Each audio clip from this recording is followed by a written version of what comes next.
Hey guys, so Brian here, and it's had been a little while since I had recorded a video and stuff, so I kind of wanted to do an update. And if you've watched this channel before, you'll know that I cover mostly been covering silver. I've been getting into gold. One of my goals at the end of last year was to get my first gold coin, which I did actually get my first. This was my first one. It's a half ounce Krugerrand. You can kind of let that zoom in, 1982, which I wasn't too concerned about the year, of course, but so that was my first gold coin I got toward the end of last year. It was, I think, November, December, something like that. So I was really excited to finally get my first gold coin in my collection. Also, I got kind of, around that same time, I got a whole stack or whole roll here. These are half ounce silver. You get kind of the Morgan lookalikes, stuff. So they're obviously not real Morgans, but but they're half ounce rounds that look like the Morgans. And so I got a whole stack of those. That was something else I kind of wanted to work on. It was another one of my goals, was to kind of focus more, less on some of the premium stuff like I had been. And actually what I ended up doing was to get the gold coin, the half ounce Krugerrand. I ended up working with my local dealer, and I swapped in like 36 ounces of silver plus a little bit of cash to get this. And I was, I might have taken a little bit of loss on some of the silver, but he gave me a still pretty good deal on that. I felt like it was still a good deal at the end of the day. So I was happy with it, and even with that, I still kept some of my premium silver. So. Which I'm kind of looking at now. Honestly, since as more of a stacker, depends on what you kind of want to get into. But I will say, for my purposes, I'm going to be focusing less on premium stuff and more on generics. So then on the gold, however, I want to start. I'm going to start. I want to start shifting over to pre 1933 gold. So I'm going to focus on. And I'm even debating over, I may even end up swapping in some stuff for pre-1933 gold eventually and stuff. So, but sometimes it depends on what you can find in your local area, or you can find a good deal or sell on. You might be better, getting whatever gold you can find on sale and then trading up to the 1933 gold, especially if you can find that on sale as well. Because it's true that you don't get on the pre-1933 gold. It is a much bigger premium. So you are going to pay a bigger premium on that kind of gold because it's considered collector's gold. However, the positive is that, there's a possibility they'll try to confiscate gold again. And that's going to be the big challenge, I think, with people, that if all you have is the gold eagles and Krugerrands and like that, it's not collector's coins and stuff like that. The odds go up, in my opinion, as things collapse in the economy, as the dollar collapses, continues. In my opinion, that that gold could be at risk. Now, does that mean you can't get away with hiding it or whatever? No, necessarily. You still might get away with it, but I think just the risk goes up, put it that way. And so eventually, like I said, I do want to kind of shift into 1933 gold, and that's one of my goals this year will be to start trying to invest more in that, and maybe even swapping out some either silver, gold, or combination in order to get into the 1933, pre-1933 gold and stuff. So, and I got my eye on a few things that I'm looking at. But so I got my second coin actually today. I got this little stash here, and I got all of it for $300. So I felt pretty good about it at the end of the day. But including this little, 1/10 ounce American Eagle, 1996 and stuff. So I just picked that up today. It was like I think 245. I think is what I got it for, 240, 245, something like that. So so that's my second gold coin. So I was happy to add that. I did pick up this generic today, and then I got one of these War in the Pacific. I hadn't had this one. I'd seen them online, the Battle of the Coral of the Sea and stuff, and I always kind of wanted one. And so when I had that, and I had enough cash today to go ahead and that's a half ounce there. This is a full ounce generic, and this is a ½ ounce. And then I just, whatever I had left, I went and picked up some generic, or constitutional silver, so I went and got a quarter and 3 dimes. They didn't have any mercury dimes, otherwise I would have grabbed them, but and stuff. So I kind of got that. Like I said, all of this was $300. This whole roll here was 300 and something when I bought that online a while back and stuff too. So just give you a little idea. So I've kind of, again, my goals are going to be focusing mostly on more generic, but I want to focus on gold, especially pre-1933, and mostly generic constitutional silver would be the primary stuff. You know, these kind of things, you know, even that kind of stuff is just kind of like, you know, as if I have a little extra cash and I'm able to buy it, then maybe I'll go ahead and grab it when I can. So, but I do like to have fractional as well. You know, so I do have like some stuff, you know, that like, you know, I have some things like this, you know, that I've got a little bit like this, New Guinea or whatever, however you say or pronounce it, Guiana. And, you know, so I've got some stuff like that, you know, but again, I don't want to focus too much probably on too much of the other stuff. And I do have I have a roll of American Eagles, silver American Eagles, and I've got a roll of 1 ounce Libertads as well, a variety of dates on all of those and stuff. So, but yeah, I've kind of taken a step back since the premium's been so high on it. Okay. Also, I did want to cover, so as I talk about on my channel a lot of times is, you know, this silver and gold is just one aspect of general prepping, in my opinion. And so I did want to kind of cover a few other things. And here, let me kind of move this camera a little bit so you can kind of see. So I was going to mention, because I've been using a lot of this, of my, this Food Saver is one thing I wanted to point out. And I feel like these are really worth the investment. I want to say I got this at Walmart a while back. It's probably been maybe a year ago now, at least 6 months to a year. And yeah, I think I spent maybe $80 on this. And the bags are a little more expensive typically. I actually found this big box of bags, believe it or not. I found this a while back. I was just kind of window shopping at a Goodwill, which is like a discount store, like a used type of discount store. And most of those stores I don't find much in them, but I found this for like $4 and something for this big, you know. I mean, this had a bunch of rolls in it, and I've already kind of gone through some more. But as you can kind of, I don't know if you can see that, but there was like, I think I want to say there was at least 6 big rolls or 8 or something like that. Yeah, 8. Yeah, 8 rolls. That's right. So there was like 8 big rolls in there. I think it might have been missing one, but it was like $4 or something at Goodwill. So, but I've been using that a lot lately, as I can stock up on some meats and stuff. And then a while back, you probably see it back there in the back, but I did buy an extra freezer, and that's something you want to make sure it's good to have to be able to stock up on stuff. Is having, you know, be able to stock up on meats when you have a little extra money, you'll be able to store it up. And these Food Saver bags are really good with keeping out the, you know, from your food getting the freezer burn and all that kind of stuff. So, and it keeps it a lot fresher, a lot longer, especially if you're gonna do long term. So, but yeah, so I'll put the, you know, Food Saver deal, and I'll, you know, do all that, and then but it sucks the air out, and then it vacuums it, and it seals it. It just has a little thing in here to melt it, to where it seals it. So you seal it on both sides, and then I'll write on there a date when I store it. And I actually like to put, depending on what it is, if it's not obvious, you know, if it's not like obvious chicken legs or something, but if it's something else, then I'll cut the tag off of like whatever packaging it is, and I'll put that inside the actual package before I vacuum seal it. And that way, you know, it's right there on it. We know exactly what kind of meat it is and stuff before we even have to open it and let it thaw and all that.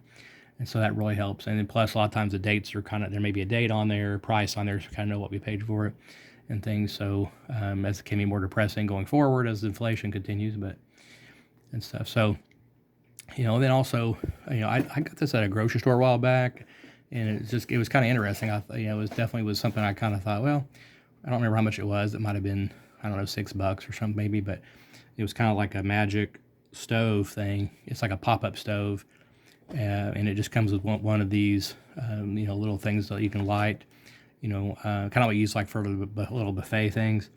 and stuff. So it's like a little campfire, stove thing that pops, but it's this little metal piece on top, and then I bought some extra of these for the in order to light.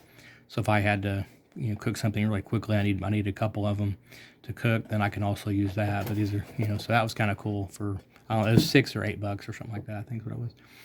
And then I had I got this this was actually a lantern thing, and I've got a couple of lanterns. Now this one here is just kind of an older style one, but that was also a Goodwill, and I think I think I paid $5 or something, $4 or $5 maybe for that one.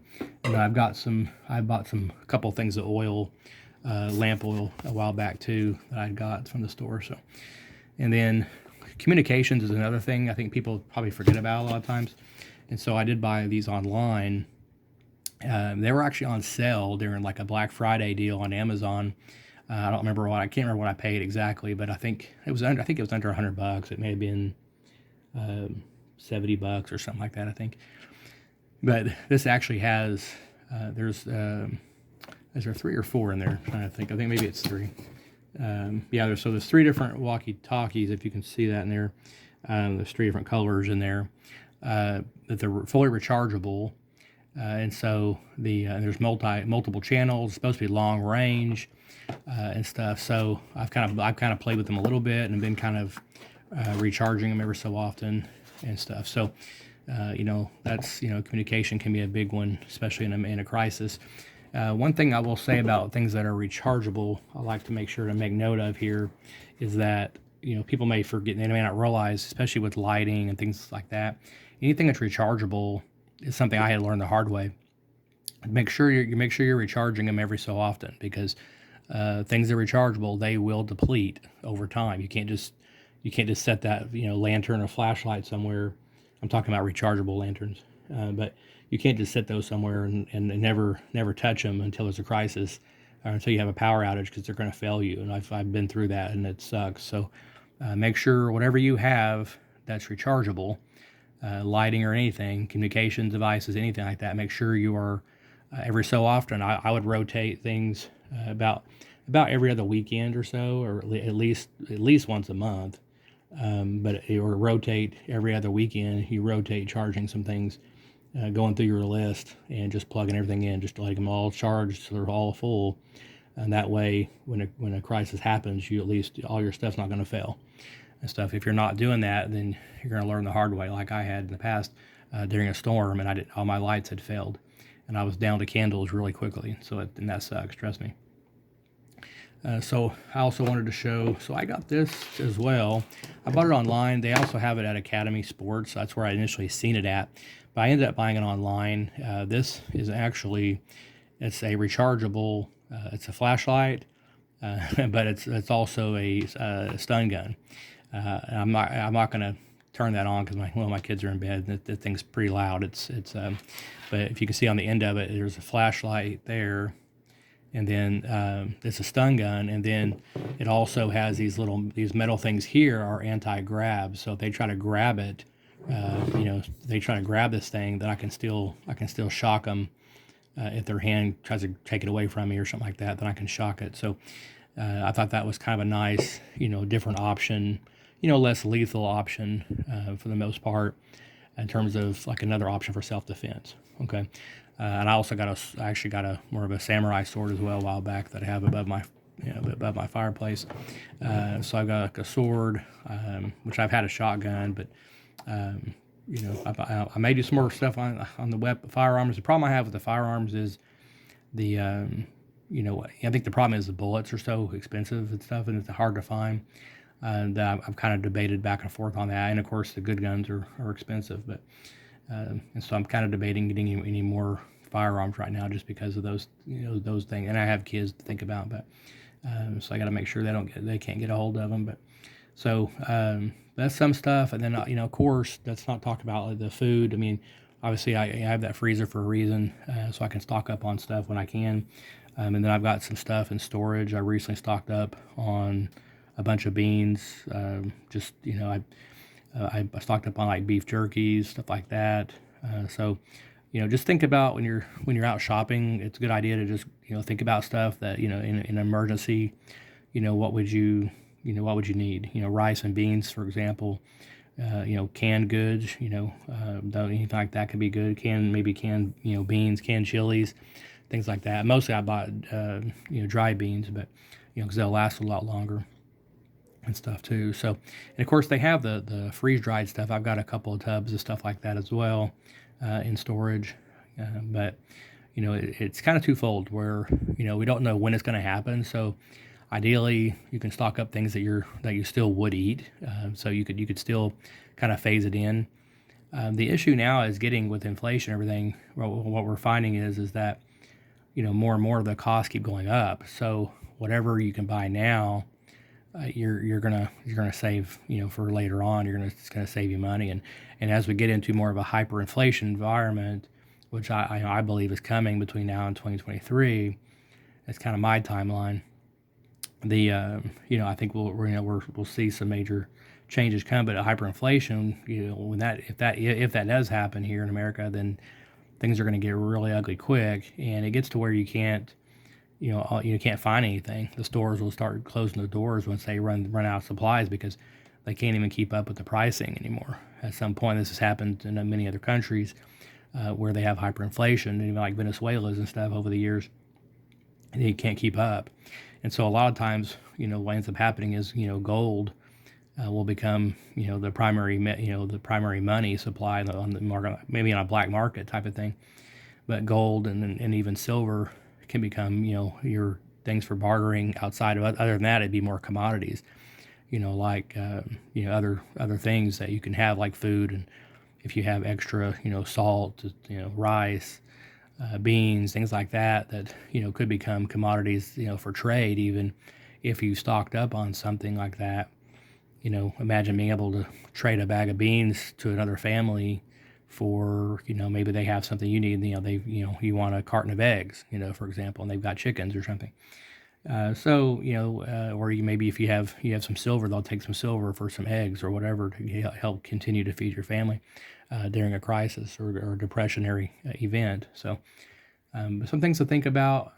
Like I said, I look at this as a holistic, prepping thing. Silver and gold's a part of that for sure and stuff. So another big one too is community, and that's something that's still on my list. I would love to find a local community that to partner with, and to be able to know, especially with everyone's got different skill sets and everyone's got different the means and stuff. They've got different expertise on different areas. Some people might be better.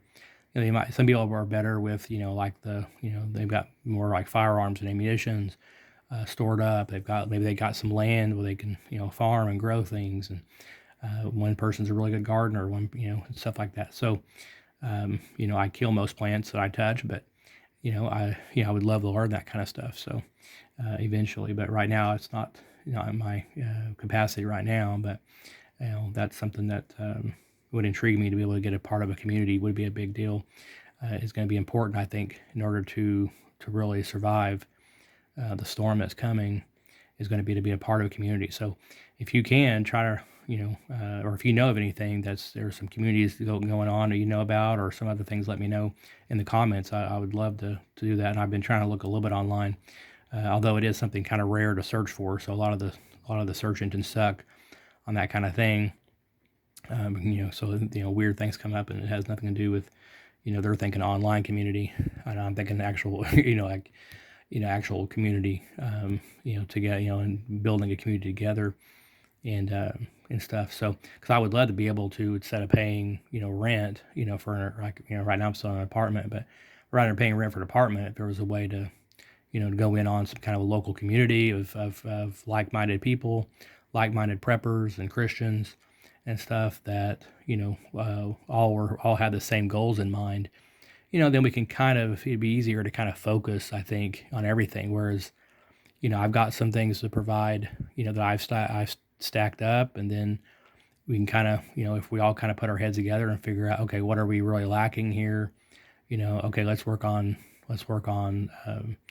security, for example, for, this community. Let's work on this or that, whatever, we can kind of make a list, and everyone's working off of multiple resources rather than just, all on one, all on your own income type of thing. And you're trying to do all these things on your own. So, it could really make a big difference.